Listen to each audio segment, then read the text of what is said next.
Good evening. This is Santa Claus on August 1, 2025, bringing you today's news digest with a heart full of hope and reflection.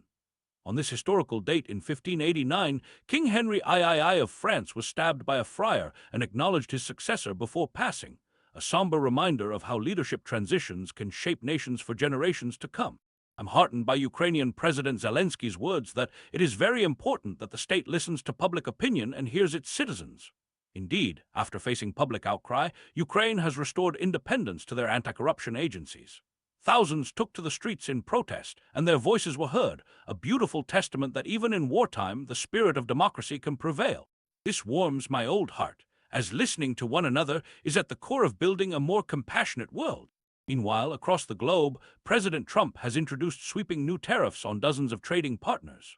Countries from Canada to Switzerland are now facing duties ranging from 10% to 50%. The U.S. Treasury reports tariff revenues have tripled to $28 billion monthly, though the fiscal watchdogs caution these gains may be offset by other economic effects. I worry for the hardworking people of these nations, like our friends at Switzerland's mechanical industries, who say they're stunned by the news. In times like these, we must remember that genuine prosperity comes when nations work together rather than apart.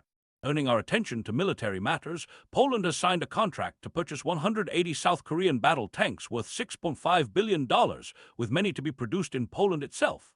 Their defense minister noted this would help build arms plants throughout their country. At the same time, Germany has seen a 28% increase in military recruits this year, aiming to strengthen NATO defenses. While I always pray for peace on earth, I understand nations feel the need to protect their citizens in uncertain times. Speaking of uncertainty, Russian President Putin has signaled no change in his stance on Ukraine despite a looming sanctions deadline from Washington. He mentioned peace talks with Ukraine, but also spoke of Russian troops attacking along the entire front line. After more than 3.5 years of conflict, my heart aches for the innocent families caught in this terrible situation.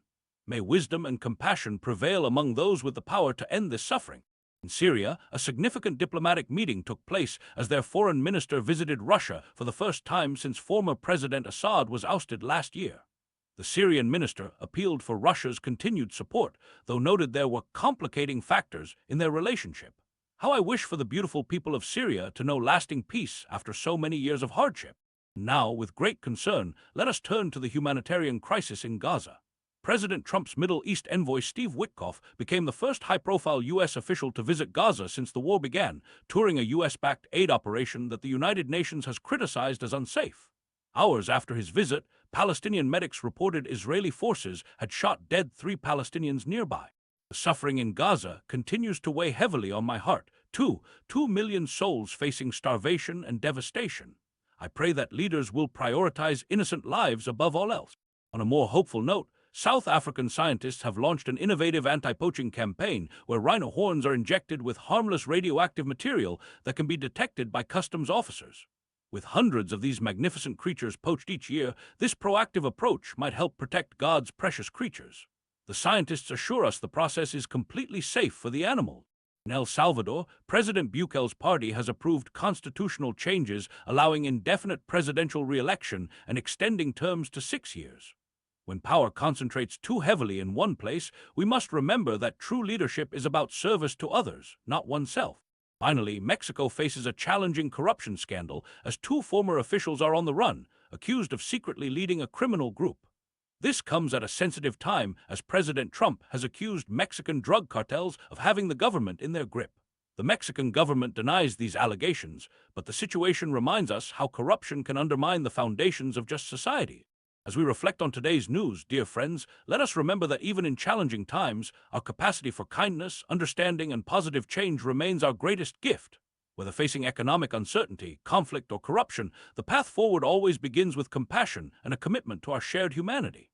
This is Santa Claus wishing you a peaceful evening and reminding you that each small act of goodness helps light our world.